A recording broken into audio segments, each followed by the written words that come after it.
Президент Ян ханым келді. Сізді қабылдау бөлмесінде күтіп отыр. Бұл сізбен болған жанжалға байланысты сияқты. Жанжал? Сіз Ян ханымды шығарып салған кезде сіздерді түсіріп алған. Бәрін сіздің поштаңызға жібердім. Жаңалықтар тым тез тарап кетті. Барлығы тек осы жаңалықты айтуда. Демек бұлай. Ян ханымға мені бос емес деп айт. Мен оны күтіп отырғаныма 2 сағаттай болды. Түні бойы осы сорпаны қайнаттым, бірақ ол ендігі суып қалды.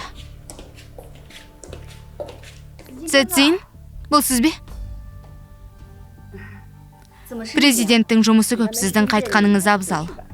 Қалай сонда? Ян ханым, қазір сіз Ку компаниясындасыз, сондықтан сізден өтінем, өзіңізді парасатты түрде ұстаңыз. Сені ме? Олай болса, Цзинге мені келесі жол келеді деп айт. Жақсы.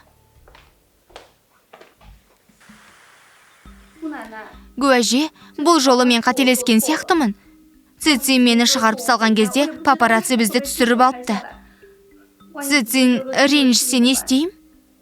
Ақымағым, ол бұдан да зорғысын көрген. Мен оны өте жақсы білем. Бұл жанжал оған мүлде әсер етпейді. Әйтпесе ол компания президенті болмас еді. Цзин үшін бұл кезекті жанжал ешқандай жаңалық емес. Әже, неге олай дейсің?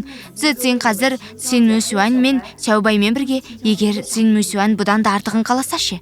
Ақымағым, сен сондай қарапайымсың. Цзин Мусюань Цзиннің қойнына одан бала туу үшін әдейі кірді. Ұлым науқастанып, Цзиннен үйленіп балалы болуын талап етпегенде ол оңбаған ешқашан табалдырығымызды аттамас еді.